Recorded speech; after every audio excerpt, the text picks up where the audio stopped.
Now, our final guest today, Coronation Street, less than 6 months ago, but Carl Webster has already caused quite the stir on the Cobbles.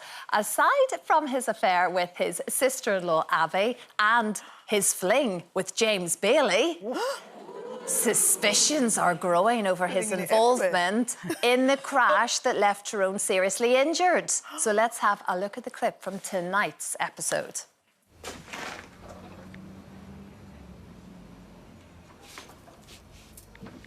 How's your day been so far, Carl? Better than yesterday? No comment. You meeting any more associates in the Gunnels? And by associates, I mean... Lads half your age. Don't you have work to do? Well, you are my work. I'm a plod. Plodding about. If you need any help, then just give me a shout. Nice. This is borderline harassment. I'll complain. Then again, you'll be sticking your head above the parapet. You're a person of interest, not an interesting person. So keeping a beady eye on you is time well spent. It'll pay dividends eventually. Just a matter of time. Bye, Summer. Bye. Please welcome Jonathan Howard.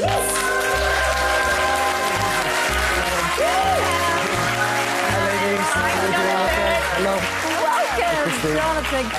Nice to meet you. Good to see you. How has life been? You've created a bit of a whirlwind. That's for sure. Well, you haven't, Carl, but, you know, it's all the one for this, yeah. Yes. It's been a wonderful experience so far, yeah, coming back onto Coronation Street. I watched it as a kid and, you know, to suddenly being a part of this world is, it's a really, you know, fun experience, yeah. And he's an interesting character, morally dubious. Yes, that's a good way to describe of describing it. him. Yes, yeah. Exactly, yes. Yeah. I wouldn't really say he's, you know, dark or evil or anything. I think there's more to come, though. Yeah. I think, potentially so, potentially Christine. Well, my character, Natalie, had an affair with your brother. I didn't know you were around at the time. Thanks, Denise. So, your character had an affair with his brother. Kevin. Kevin Webster's Kevin his Webster. brother. Oh, But I never met Carl, the brother. Thanks, Denise. That would have been short-lived. Sorry, Michael. Basically, she's saying, write me back in. Well, the thing is, although you're in Corrie now, like, you auditioned kind of 20 years ago, yeah. I was auditioning for drama school, and at the same time I was auditioning for I don't know whether to say who the character was. Yeah, go on. It was Mickey North plays the character. Gary Windus was the family. So I did the screen test, and at the same time I was auditioning for drama school. And at the time, Coronation Street, you know, was the ceiling. I wanted, you know, as a kid, I grew up watching it, and you know, so many great memories of watching it with my mum and my dad and my sister and my brother, and you know, to have been doing that at 20 years old was the dream. And I didn't get it, you know, and Mickey North has done an amazing job. He's been in it for 20 years, and, you know, the part was for him. Yeah. It was a really good lesson of, you know, knowing what is yours and what's not, and, you know, the universe kind of steers you in the right direction. And so because I didn't get it, I then went to drama school, met my wife, and had a very different experience for the last 20 Like in a years. Marvel film. Yeah. Is that right? I Were you in a Marvel yes. film? I was in one of the Thor movies, yes. Wow. Very Natalie Portman and Chris Hemsworth, yes, I was a few years ago now. Interestingly, Owen Cooper, who of course just picked up the Emmy for Adolescence, he Wow, what an also, actor, what an actor. well, exactly, and he missed out on a part in Corrie and went on to do that. It just shows you sometimes, like you say, these moments that you feel you could be devastated, and yet it just wasn't the right time. That you were meant to do other things. Exactly, What bit of the character do you like most? What? Because often, I mean, He's people very like, active. People, yeah, people often like the thing that is least like them, don't they, actors? And what's... Yes, well, I'd say his selfishness, you know. I mean, obviously, I also can be very selfish. We're human beings, right? But I think being able to explore, you know, that side of humanity that maybe in society we try and hide a little bit. So the fact that he makes decisions based on how he's feeling between his pants, for example. Did you know he was going to be fluid when you went up for the part? Fluid, we say That's fluid. a really good way to put it, yes. I didn't actually know. Oh. So Jason Callender, that plays James Bailey in it, obviously he auditioned knowing the sexuality of his character, and after about a month of filming, they sort of sat me down and said, this is the direction we're going. And I thought from a storytelling point of view, I think it's really good, you know. Yeah.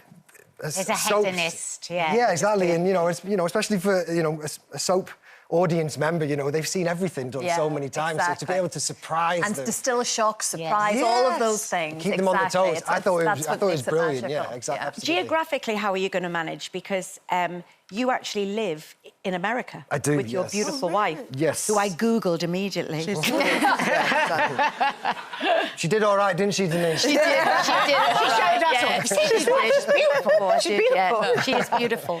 And she's doing a series out there, and you're living in New Mexico. So, yes. But you've got a little girl. That's do. quite a long way from Weatherfield. It is, yes. That's the hardest part of this job is the heartbreak I feel for not being with my daughter every day. But, in America, they have long summer holidays. So this summer, she was able to come and stay at my mum's house. And I grew up an hour away from Corrie, little village in Lancashire called Hesketh Bank. Hello, Hesketh Bank, if you're watching. And so that was really beautiful. My daughter's lived her whole life in America. My wife is French. And so she got to come over to England for the summer and hang out with my niece and my nephew. A really funny moment was when, because, she's always said, Papa, can I get some water? And then this one time, it just slipped out, Papa, can I get some water? And I was like, I said, did you know what you just said? Back. She went, no, you just said water with a T. And she went, no! But it does mean that you get to spend time with your mum and your family here. Absolutely, That's sort of the payoff, as much as you're is. missing. It is. On the weekends, I go home, I stay in my childhood bedroom. This is a little strange as a 40-year-old. You still got to say posters on your video games. No, thankfully, my mum's decorated. Since, And there was a group of you that auditioned at the same time. I'm trying to find now. I can't see the class. What do you call your WhatsApp group? Oh, yeah, so I started at the same time as James Cartwright, that plays Theo, and Jason love Callender. James. Yes, right, what a guy, what a character. A Wrong Direction. That was it. So we had to do these interviews, and I'd never met either of them at this point, and suddenly we're sat there and we have to talk and interview each other. Oh, God. And we created a WhatsApp group, and James named it Wrong Direction. Because we were like this middle-aged boy band, With a lot in common, though, because here you are in this soap we all started everyone. together, yeah, exactly. I understand. And what does your family think about watching you now in Corrie? Because your mum was such a fan. She is, all of your family. And indeed a fan of Loose Women, I might have to mention. Massive fan of Loose Women. Yes. She takes Hello, your mum. Bring her next time. Elaine. Yes. And actually, a really surreal, crazy story of when I was in the Rovers doing a scene, and my mum came to see me on set because we were going on a holiday afterwards. And the first AD said, Johnny, did your mum want to be in the back of in the Rovers, Tell us she did, because we're literally off the air in 5 seconds, Jonathan. She I'm did. sorry. She came. She was in the scene with me. She did it.